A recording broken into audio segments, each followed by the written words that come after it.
Shalom, queridos. Essa gravação está feita durante o dia, minha voz está mais alta, né?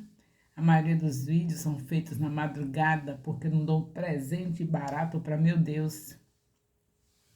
É presente caro, assim como o servo Davi. O rei Davi disse: não darei nada, meu Deus, que não me custe caro. Portanto, esse discipulado é nobre. Eu só tenho que dar, meu Senhor, as madrugadas, o dia todo para Ele, porque buscando o reino em primeiro lugar e a justiça. E os discípulos e discipuladores não vão ficar atrás, todos no mesmo jeito, dando para Deus presente caro. Aquilo que Ele custa caro é aquilo que você entrega para o Senhor. Então, nosso discipulado é caro, nada barato para o nosso Deus. Por isso, mais um discipulado, seja online ou seja presencial, estamos aqui para louvar a Deus, o cântico do nosso discipulado. Já cantaram, já louvaram o Senhor, já fizeram a oração? Então, agora vamos para Daniel capítulo 5. Daniel capítulo 5, o rei Belsazar, o sucessor de Nabucodonosor, profana os utensílios do templo de Deus com bebidas e concubinas. Isso deixa o Senhor Deus muito irritado. No meio da festa aparece uma mão que escreve na parede algo que ninguém ali consegue decifrar. Todos ficam atônitos. O rei desesperado pede aos seus sábios que decifrem o enigma, mas nenhum deles é capaz. A rainha, por sua vez, já conhecia a história de Daniel e sugeriu ao rei que o convocasse. É muito forte o que Deus é capaz de fazer na vida de seus servos quando eles se colocam à sua disposição. Daniel, um escravo, tornou-se a voz de Deus naquela nação, tão poderosa e influente. A minha oração é que o Senhor levante uma geração de homens e mulheres como Daniel, que não briguem por cargos dentro da igreja, mas que sejam luz fora dela. Ao ouvir o caso, Daniel dá a interpretação que é uma sentença contra o governo de Belsazar, por ter profanado os instrumentos do templo de Deus. Precisamos ter cuidado com a casa de Deus e seus utensílios. Em nossos dias é muito comum as pessoas dizerem: eu sou a igreja. Com isso, muitos desrespeitam a casa do Senhor. Eu sou a igreja, então não preciso ir ao templo.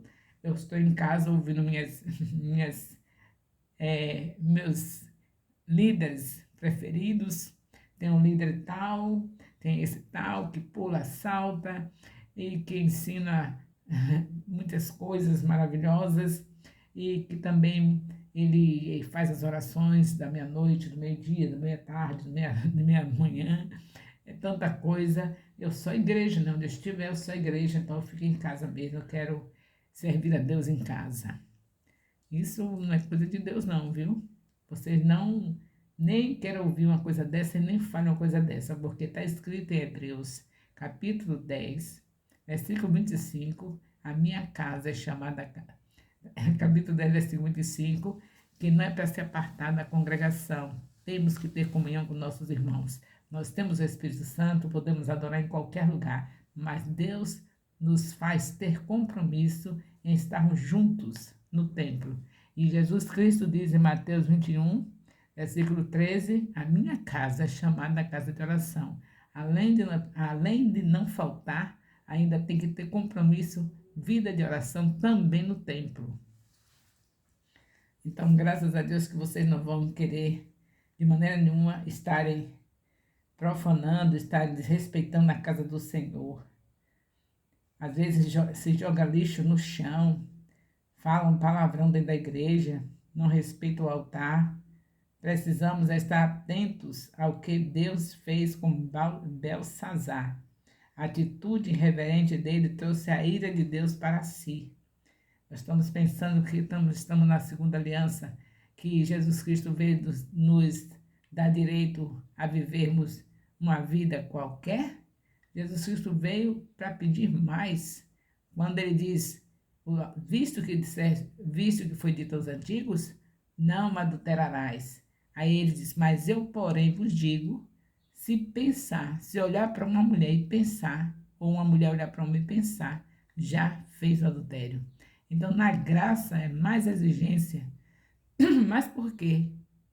Agora, no tempo da graça, maior, porque sempre Deus foi gracioso, desde o Éden, quando ele prometeu que enviaria aquele nascido de mulher que esmagaria a cabeça da serpente, ele já está mostrando que ele é gracioso. Agora, a graça aumentou, porque Jesus Cristo cumpriu a promessa, ele veio e deu o seu sangue na cruz. Aumentou. E por que aumentou? Foi para viver relaxadamente? Não.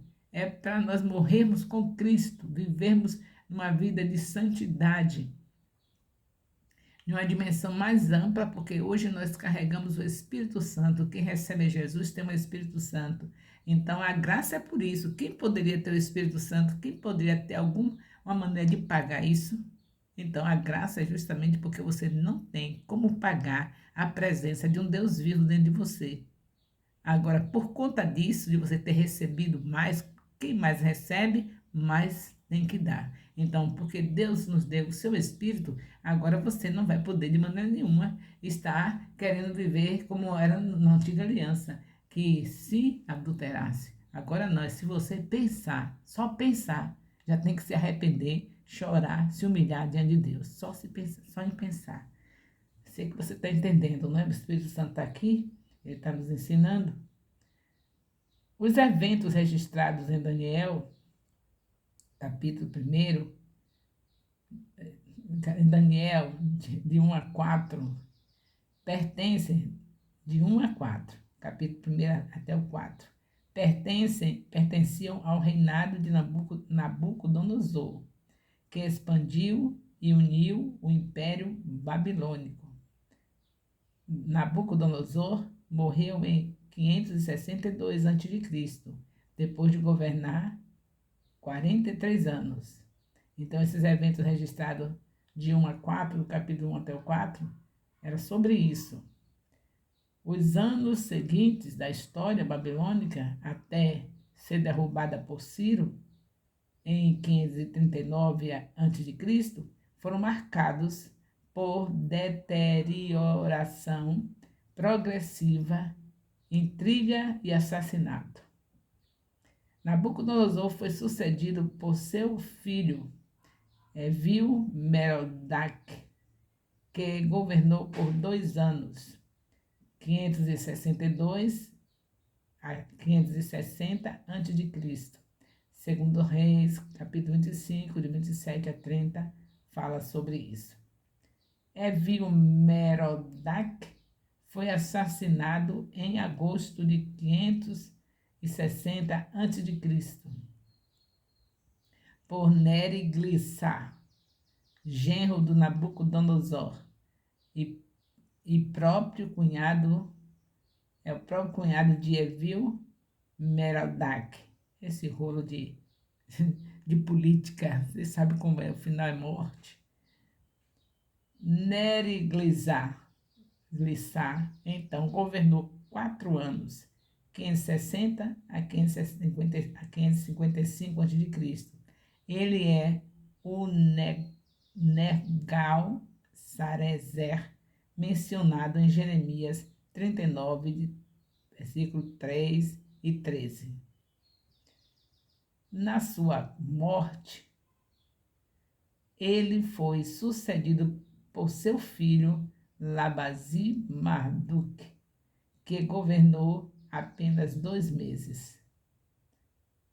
Maio e junho de 556, antes de ser assassinado, e sucedido por Nabonido, que reinou 17 anos, 566 a 539 a.C. Isso aí é rolo de política.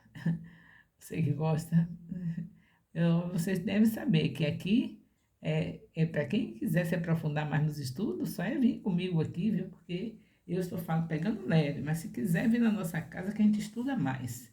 Quanto mais estudar, melhor. Jesus Cristo merece ser honrado onde você chegar. Ou você vai falar de Jesus somente para aquele pobre coitado que não sabe nem o beabá. Nós temos que falar de Jesus para todos. Ele não faz acepção de pessoas. É claro que o rico não vai abrir a porta para a gente, mas quando a gente ele der vacilo, qualquer vacilo que eles derem, nós precisamos pregar para eles também. Lembra de João Batista? Ele pregou para todos. E quando chegou a hora de pregar para o faraó, para o rei, pregou também. Mesmo que ele perdeu a cabeça, mas com certeza a verdade foi dita, que nós estamos aqui para falar a verdade. Custe quanto custar, porque quem é a verdade? Jesus. Então estamos aqui para falar de Jesus. Tem vezes que acontece como foi com João Batista, não é? Que foi falar com o doutorzão lá, e aí perdeu a cabeça. Mas é isso que nós temos que fazer aqui. É presente caro, nem que custa a nossa vida. Mas Deus só merece o que é caro. Não dê coisa barata para ele, não. Não dê desculpa, não. Mas aquele barro é muito perigoso, tem bala perdida, tem bala perdida, e você, por acaso, não já está perdida nesse mundo onde você chegar? Está salva por Jesus, mas perdida onde chegar, porque em todo lugar tem um mal. Ou você pensa que só tem bala perdida no lugar onde você vai evangelizar. E quando você vai num shopping, você vai fazer suas compras, está de vitrine em vitrine, você sabe quantos males você está sendo livre ali pelo Senhor? Quantos livramentos está tendo? Onde você vai, no centro de abastecimento, em qualquer lugar, você está tendo livramentos incontáveis. E por que não pode ter livramentos incontáveis para ir num lugar onde você vai tirar as pessoas de dentro do inferno? Você não acha que lá também não pode ter livramento, não? O Senhor pode permitir em qualquer lugar, ou lá, ou em qualquer lugar que você for. Ele também pode livrar, ou lá, no lugar onde você precisa salvar as vidas. Em qualquer lugar você precisa salvar as vidas, mas estou falando daquele lugar marginalizado que você sabe que as pessoas estão cativas de Satanás e sujeitas crianças estarem sem seus pais e pais estarem sem seus filhos, coisas terríveis acontecendo. A gente não vai porque tem medo de uma bala perdida e por acaso em outro lugar não pode ter bala perdida. Eu quero saber qual é o lugar desse mundo onde não tem perigo, porque a gente fica escolhendo aonde vai. Claro que todo lugar tem perigo, onde você bem não espera. É Deus que nos guarda, fique sabendo disso. Então, vamos cuidar de fazer o que Jesus mandou, que ele mandou fazer o que mesmo? Será que alguém ainda se lembra? Desde maio de 2023, que nós começamos esse discipulado para honrar o nosso Deus com a sua palavra, porque ele deixou escrito em Josué capítulo 1, versículo 8, que o livro da lei, que era para ser lido, a Bíblia, e não se apartar as palavras desse livro. Nós lemos, estudamos e não deixar de sair da nossa boca essa palavra. Isso quer dizer que nós temos que estar com ela armazenada no nosso coração, porque a boca fala do que o coração está cheio. Então vamos viver a palavra que é tudo que nós precisamos. Sem ela não vamos a canto algum, porque ela é Jesus. Jesus é a palavra. Então, vamos aqui continuar com esses nomes difíceis, né? A mãe de Nabonido era a alta sacerdotisa do deus da lua em Harã. Veja quanto enredo, viu? Nabonido fez muito para restaurar a glória que pertencia à Babilônia sob o reinado de Nabucodonosor. Ele queria ter a mesma glória que Nabucodonosor teve durante o tempo que reinou, esse Nabonido. E a mãe de Nabonido era a alta sacerdotisa do deus da lua em Harã. Talvez por causa de sua influência, ele teve grande interesse em restaurar e expandir a região babilônica e fez muito para restaurar templos abandonados. Ele esteve ausente da Babilônia por 10 de seus 17 anos, de 554 a 545 a.C. Em Harã, ele restaurou o templo do deus Lua,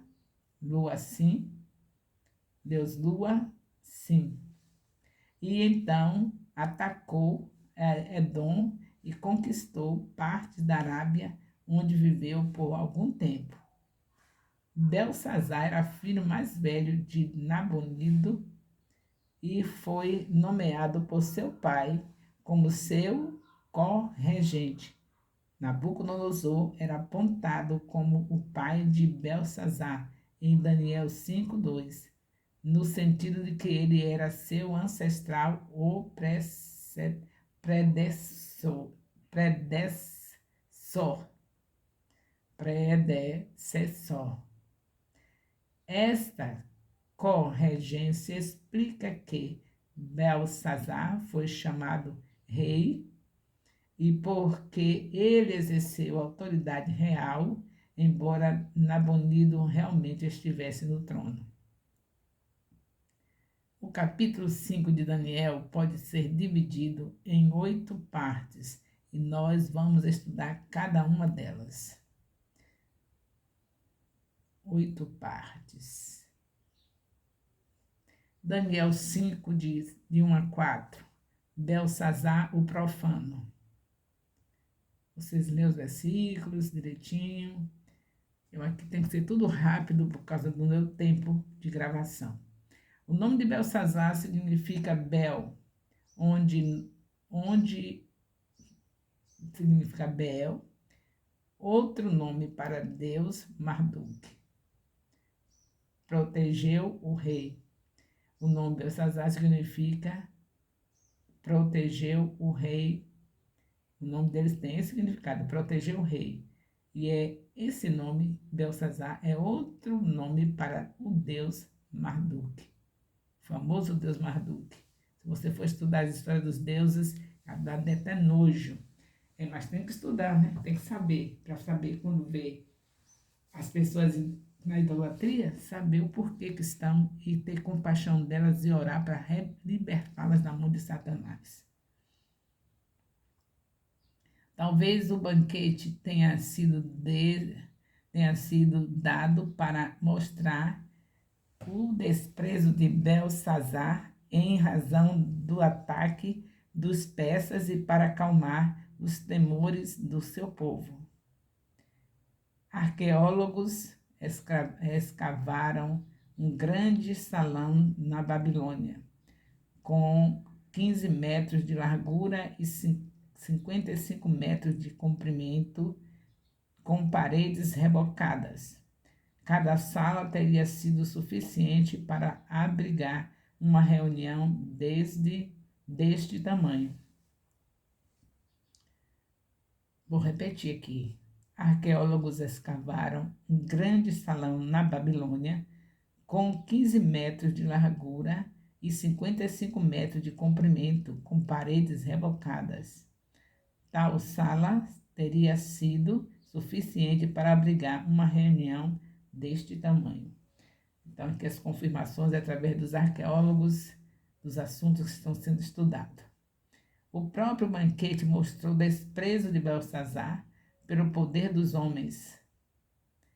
Então, para mostrar seu desprezo pelo poder do verdadeiro Deus, ele ordenou que as taças de ouro e prata que Nabucodonosor trouxe do templo em Jerusalém fossem dadas aos foliões para poder beber deles.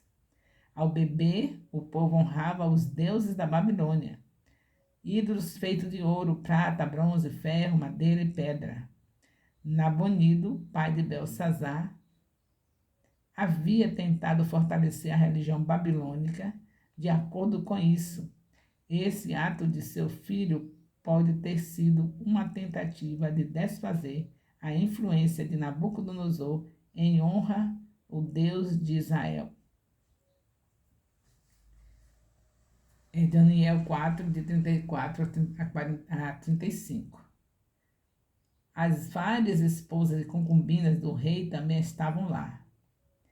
Então, vemos Daniel 5, do versículo 5 a 7, capítulo 5, de 5 a 7. Também vão lendo e vão entendendo, com a graça de Deus. Meu tempo aqui é curto. O rei, aterrorizado, observou enquanto a mão escrevia uma mensagem. Então ele se levantou da cadeira em que estava sentado e de onde liderava as comemorações e ficou e ficou parado observando. Belsazar ficou tão assustado que suas pernas perderam a força e ele caiu no chão. Como era costume, Belsazar convocou os sábios, encantadores, astrólogos e adivinhos e prometeu recompensar quem interpretasse o significado deste estranho fenômeno. E a promessa era de que era a de uma grande recompensa para quem revelasse. O intérprete seria vestido de púrpura, isto é, ele receberia autoridade real, também receberia uma corrente de ouro, que sem dúvida tinha grande valor financeiro. E ele seria o terceiro governante mais alto do reino. Como Nabonido era rei de Belsazar, era rei e Belsazar seu co-regente, o cargo mais alto a ser conferido era o de terceiro governante mais alto. A oferta do rei mostra o tamanho de seu medo. O medo era tão grande que ele dava tudo, até a vida dele, para saber.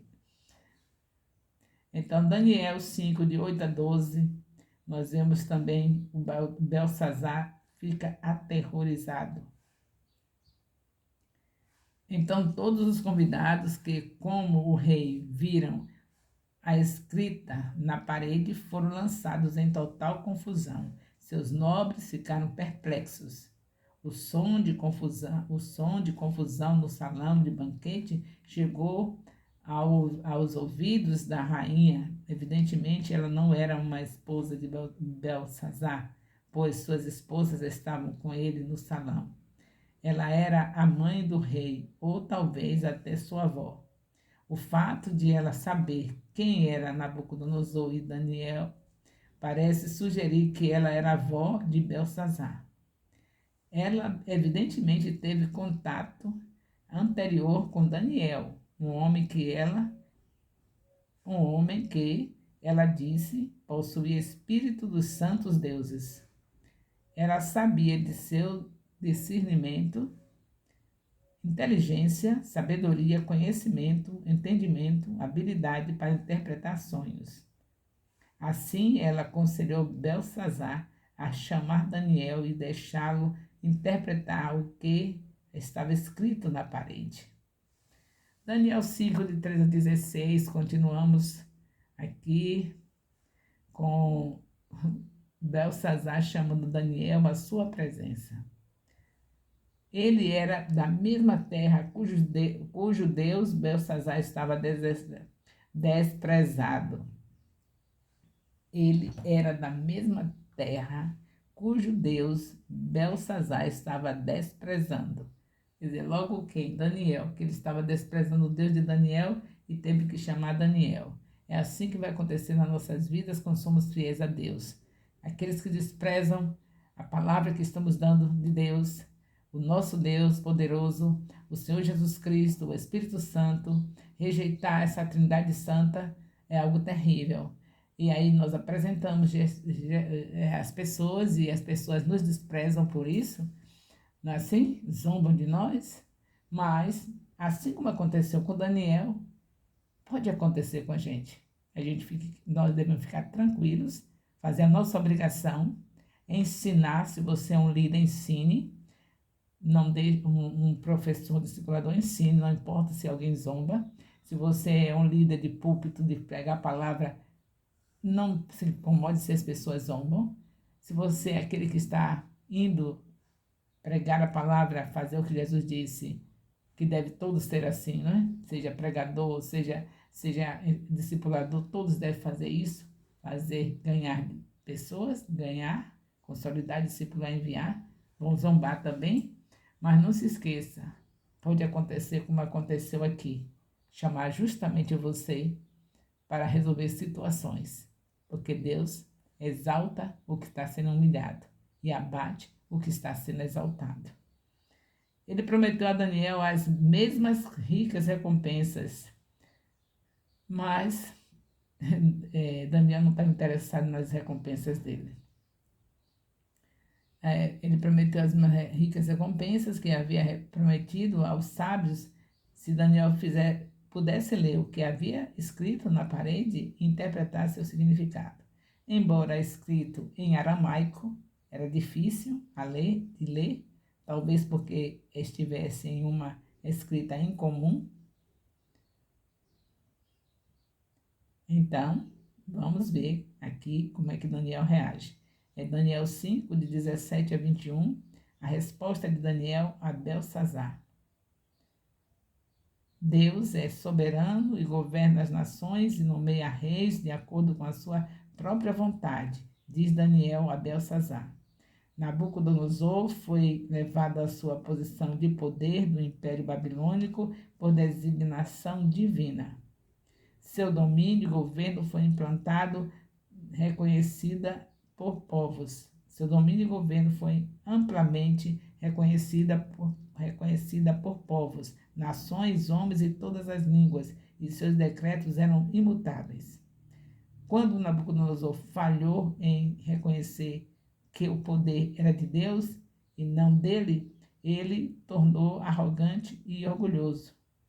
Deus então humilhou e despojou de seu trono enquanto ele vivia como um animal com os jumentos selvagens. Por meio dessa disciplina, Nabucodonosor veio a reconhecer a grandeza da autoridade de Deus e, embora os fatos da insanidade de 7 anos de Nabucodonosor possam ter sido escondidos da população, eles eram conhecidos pela família real. Daniel 5, de 22 a 24, Belsazar não glorificou a Deus. Eles não têm vida, mas, ao contrário deles, o verdadeiro Deus não apenas tem vida, mas segurou a vida de Belsazar em suas mãos. Daniel utiliza um jogo de palavras interessante, mostrando que Deus, que segurava a vida de Belsazar em suas mãos, enviou uma mão para escrever-lhe uma mensagem. Belsazar, mesmo sabendo sobre quem é Deus e o que ele pode fazer, deixou de honrá-lo. Daniel 5, de 25 a 28, diz que o significado de Mene, Tekel, Parsim, aí diz o significado dessa inscrição que estava na parede, o significado dessas palavras Mene: Deus contou os dias do seu reinado e determinou o seu fim. Tekel quer dizer, foste pesado na balança e achado em falta. Pérez, teu reinado foi dividido e entregue aos medos e persas. Daniel 5, 25 a 28. Então, Daniel passou a interpretar o significado dessas palavras e explicou que Mene queria dizer: Deus havia contado a duração dos dias do reino de Belsazar e estava prestes a acabar com ele. Tekel significava que Belsazar havia sido avaliado por Deus, pesado em uma balança e encontrado em falta, ou seja, ele era muito leve. Uma balança era instrumento normal usado na pesagem de pagamento. Um pagamento deveria atender a um determinado padrão, portanto, se não atendesse a esse padrão, seria rejeitado como inaceitável. Ao interpretar a terceira palavra, Daniel mudou o plural Parsim, verso 25, para o singular, Pérez. O reino de Belsazar deveria ser dividido e entregue aos medos e persas.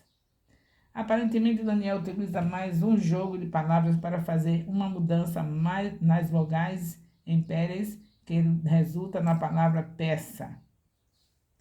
Assim, a mensagem era que, por causa da degradação moral e espiritual do rei e de seu reino, Deus acabaria com o Império Babilônico e entregaria aos medos e persas. Daniel 5, 28 a 31, fala do cumprimento da revelação de Daniel. E por causa do nosso horário, você vai lendo, vai entendendo tudo, porque Deus realmente deixou isso muito claro para nós.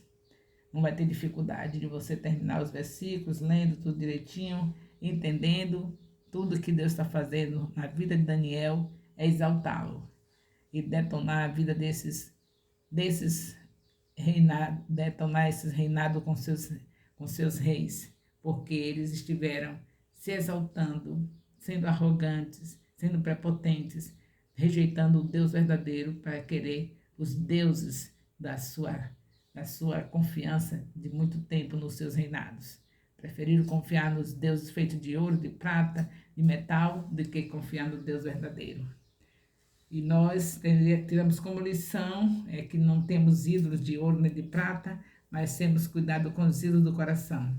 O que é que nós estamos colocando no coração que está impedindo cumprir o que Jesus mandou? É o reino em primeiro lugar. É o reino em primeiro lugar. E a sua justiça e as demais coisas nos serão acrescentadas. Mateus 6, 33. Você sabe de qual é esse versículo. Mas tem um ídolo no coração. E é bom tirá-lo. Deixar que Deus tire. Porque estamos idolatrando o quê? Qual é o ídolo que está no coração? Não é a figurinha. Agora é no coração o negócio. Tem coisas passando na frente de Deus. E tudo que passa na frente de Deus é porque você está idolatrando. Porque a gente não cumprir o ID não tem dificuldade. O Espírito Santo é com você. Então, por favor, em nome de Jesus, verifique o que é que está lhe impactando. Você chegar na casa de um parente e dizer para ele que Jesus Cristo é o caminho, a verdade e a vida. Você sabe que aquela pessoa está indo para o inferno, está na mão de Satanás, e você não tem coragem. Que ídolo é esse tão terrível que está no seu coração? Porque se passa na frente de Deus, é um ídolo. Ai, meu pai que está doente, meu pai que está doente. Vocês não viram lá Jesus falando em Mateus, capítulo 8, não estou lembrando o versículo, quando aquele homem diz assim, deixe eu enterrar meu pai primeiro para poder eu te seguir. Ele disse, deixe os mortos enterrar os seus mortos. O homem, como sabemos, estava com toda razão em parte de que todo bom judeu, ele cuidava dos seus pais na velhice, esperava os pais, o pai que estava velho falecer para depois cuidar das coisas que tinham que cuidar. E Jesus disse, nem essa desculpa Jesus aceitou. Deixe os mortos enterrar os seus mortos. Eu sei que você vai vir com seus estudos teológicos para provar isso e aquilo, mas uma coisa eu vou dizer, se é o reino de Deus em primeiro lugar, é o reino de Deus em primeiro lugar. Sua família não empata porque você pode ir na casa do parente falar de Jesus com seus filhos do lado. Não tem problema, é até bom seus filhos verem que a prioridade sua é cumprir o que Jesus mandou. Jesus mandou ide fazer discípulo, Mateus 28, versículo 19. Então, o filho não empata. E se o seu marido empata, é porque você não casou com a pessoa que Deus tenha determinado para você. Então, ore para você ganhar o seu marido no silêncio, para depois você poder fazer a obra. Porque você não pode desobedecer ao seu marido. Deus deixa tudo bem claro na palavra. Se você casou com uma pessoa que não pediu a Deus, porque se você pedisse, ele daria um homem que estaria combinando com você naquilo que Deus quer. Ele estaria a favor e ainda iria junto com você para fazer aquele parente sair do inferno, dizendo que Jesus é o caminho, a verdade e a vida, e ninguém vai ao Pai senão por ele. Não precisa muita conversa. A palavra é viva e eficaz. Um versículo que você diga e depois dê um abraço, ore com a pessoa. Aí você vai aguardar se a pessoa confessa Jesus, se ali não confessar, você fica em oração. Quando ela disser que já tem Jesus Cristo, você vai fazer a consolidação. Depois da consolidação, ensinar as mesmas coisas que você está aprendendo no seu discipulado. Gênesis 1, Gênesis 2, até chegar em Apocalipse. Isto, cada semana um vídeo, cada semana um estudo. Pronto, então tira esse ídolo do coração, veja o que é que está empatando. Está na frente de Jesus? Já pensou você ter um Senhor e apresentar desculpa para fazer a obra dele? É tão fácil. O Espírito Santo está com você. Você mora em que lugar? Dentro de uma caverna? Não tem vizinhança, não? Não precisa nem muito longe, tem a vizinhança. Fala para a vizinhança. Você, a obrigação é falar. Um por um. Agora, quem convence é o Espírito Santo. Cada vez que um for convencido, você já tem um discípulo. Aí forma um discipulado de 12. Quando preparar esse discipulado de 12, forma outro novamente. Até a volta do Senhor Jesus, nós não temos outra coisa a fazer que não seja isso: ganhar, consolidar, discipular e enviar. Se você crê, aprova Jesus. Se você não crê, vou aguardar o ídolo sair do seu coração, que você vai começar a crer. O amor de Deus, nosso Pai, a graça salvadora do nosso Senhor Jesus Cristo, a comunhão do Espírito Santo seja com todos os discipuladores e discípulos do Ministério Apostólico Internacional Filhos de Jerusalém, desde agora e para sempre. Amém. Louvado seja Deus.